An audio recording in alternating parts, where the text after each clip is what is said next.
Residence degli Ulivi, l'incanto della natura per chi vive in città. Telefono 0962 96 4192 348 01 17 609.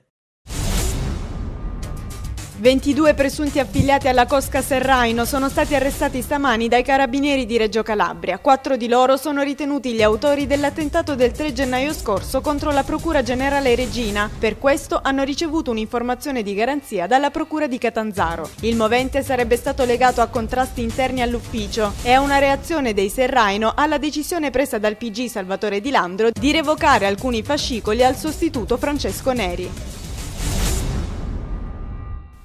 L'operazione di oggi dei Carabinieri e del ROS di Reggio Calabria, denominata Epilogo, ha portato al sequestro dello scooter usato per l'attentato alla Procura Generale dello scorso 3 gennaio. Nelle immagini riprese dal sistema di videosorveglianza degli uffici giudiziari si notavano 2 persone giunte davanti al portone della Procura con il ciclomotore.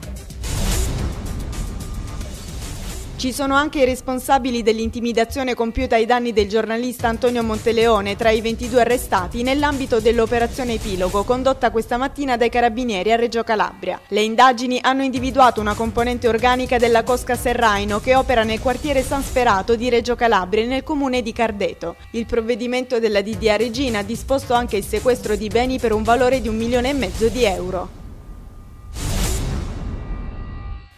Sono 18 gli ospedali calabresi che saranno riconvertiti, 14 diventeranno ospedali distrettuali e altri 4 di montagna. Tra i distrettuali, entro il 31 marzo 2011, quello di Taurianova, Palmi, San Marco Argentano e Soriano. Gli altri, tra cui Trebisacce e Cariati, entro il 31 marzo 2012. I presidi di montagna saranno San Giovanni in Fiore, Acri, Serra San Bruno e Soveria Mannelli. Questa rivoluzione comporterà la riduzione di 1.200 posti, mentre i ricoveri in meno si assesteranno sulle 100.000 unità.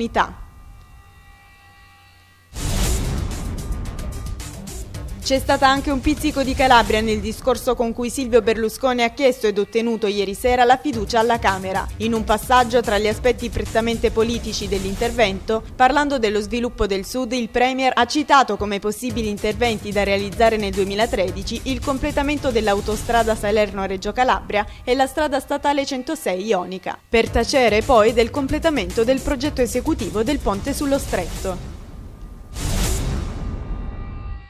Mio fratello è stato con me sino al 14 agosto ad Amsterdam e dall'alba del 15 era di nuovo a casa mia dopo essere stato a Düsseldorf. A dirlo è stata Angela Strangio, sorella di Giovanni, ritenuto l'ideatore ed uno dei responsabili della strage di Duisburg compiuta tra il 14 e il 15 agosto del 2007. La donna è stata sentita ieri dai giudici della Corte d'Assise di Locri nel corso del processo per la strage e per la faida di San Luca.